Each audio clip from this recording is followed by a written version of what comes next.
Saya berikan satu amalan, tapi tolong catat baik-baik ya. Ini rahasia antara kita saja. Tolong jangan dibagi orang ya. Mulai hari ini, cepat kerjakan amalan ini.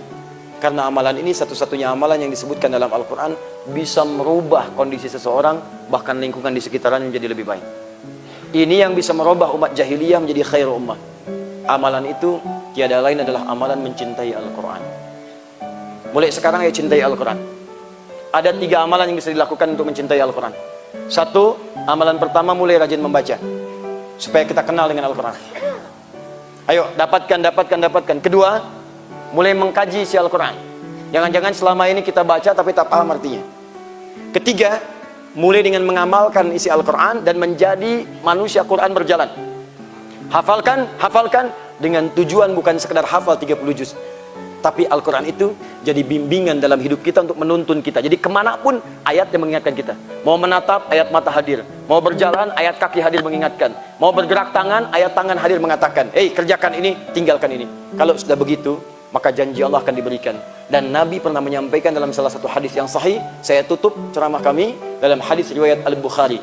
Imam Al-Bukhari menerima hadis ini dari Hajjaj bin Minhal. Hajjaj bin Minhal menerima informasi ini dari Syu'bah. Syu'bah menerima dari Alqamah bin Marthad. Alqamah bin Marthad menerima dari Sa'ad bin Ubaidah. Sa'ad bin Ubaidah menerima dari Abu Abdurrahman As-Sulami. Abu Abdurrahman As-Sulami menerima dari Uthman bin Affan dan juga Ali bin Abi Thalib radhiyallahu taala anhuma dari Rasulullah sallallahu alaihi wasallam. Beliau menyampaikan, perhatikan kalimatnya, khairukum man ta'allamal Qur'ana wa 'allama. Kalau ada orang baik, kata Nabi, maka yang terbaik di antara sekian yang baik itu adalah orang yang mau belajar Al-Quran dan mengamalkan isinya dalam kehidupan. Maka bagaimana cara belajarnya? Secara singkat. Tidak harus semua Anda buka pelajari. Kalau mau baca, baca semua khatam. Kalau mau hafalkan, hafalkan semua. Tapi kalau ingin praktekkan isinya, coba lihat apa yang kita butuhkan dan profesi apa yang kita jalani dalam keseharian. Bapak yang pedagang, keluarkan ayat-ayat dagang. Ayat bisnis. Bikin kelas. Cari ustaz, cari habib, cari ulama, cari buya yang mengajarkan bagaimana cara berdagang yang baik dalam Al-Quran. Buka hadisnya. Ayo, Anda yang di pemerintahan, buka Kitabul Imarah, tuntunan pemerintah dengan baik, keluarkan. Anda yang belajar di kampus-kampus, sekolah-sekolah, keluarkan ayat-ayat ilmu, telusuri, baca, pahami. Buka hadisnya, Kitabul Ilmi, turunkan ayatnya. Bikin kelas khusus kajian untuk penuntut ilmu. Ibu yang rumah tangga, Bu, sudah belasan tahun ibu jadi ibu, berapa puluh tahun jadi ibu, keluarkan ayat-ayat ibu Qurani. Tahun lalu saya bimbing ada satu rombongan haji khusus dari Kedutaan Besar Arab Saudi. Saat berangkat ke sana, saya ditunjuk jadi Amirul Hajj. Siapa mereka? Allahu Akbar, orang-orang hebat. Di antara mereka adalah para penghafal Quran masih kecil-kecil, anak-anak cilik-cilik. Ternyata yang haji itu bukan anaknya saja, anak yang hafal Quran, bapaknya ikut haji, ibunya ikut haji, gurunya ikut haji, temannya ikut haji. Bayangkan kalau satu bukit tinggi jadi ahli Al-Quran, keberkahan akan diturunkan cahayanya oleh Allah Subhanahu wa taala dari tempat ini. Ya.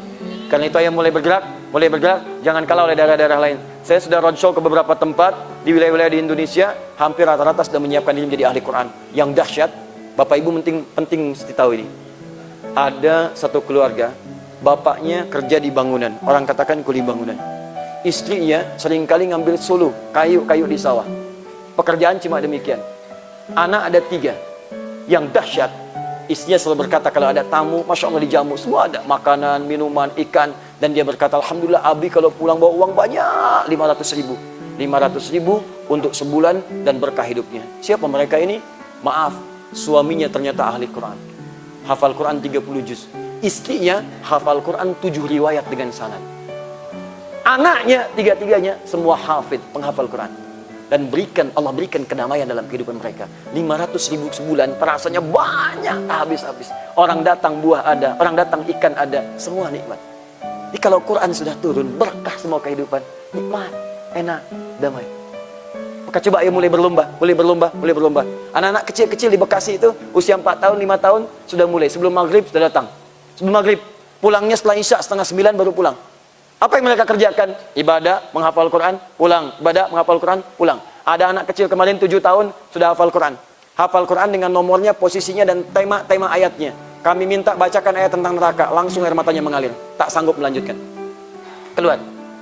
Ada yang hafal Quran 21 hari, 23 hari, 24 hari, 30 hari. Rata-rata sudah berlomba. Pertanyaan saya, saat mereka sedang mengejar surganya, Anda berada di mana pada saat itu? Silahkan kumpulkan dunia, tapi jangan lupakan akhirat, supaya satu saat kita bisa kembali pulang dengan bekal yang cukup dan bangga di hadapan Allah Subhanahu wa Ta'ala. Kalau belum mampu berlomba dengan orang soleh mengumpulkan amal baik, maka berlombalah dengan para pendosa untuk mulai bertobat di hadapan Allah Subhanahu wa Ta'ala. Saya kira insya Allah nanti bertemu di Dangung-Dangung. Nanti saya bawa salah satu ahli Quran. Saya datang dengan tim dari ahli Quran juga. Itu kita ajarkan nanti cara menghafal Quran 30 juz dalam 30 hari. Nanti kita tunjukkan bagaimana caranya, bagaimana prakteknya, seperti apa jalannya. Mudah-mudahan saya ingin dengar satu saat lagi kemari, ada nanti pedagang yang sudah hafal Quran, ada nanti pengusaha yang hafal Quran, ada nanti siswa yang hafal Quran, ada ibu-ibu rumah tangga yang ahli Quran. Dan demi Allah, mudah-mudahan satu saat kita akan bergandengan tangan ke surga menghadap Allah sebagai ahli Quran dengan izin Allah Subhanahu wa Ta'ala. Takbir! Allah!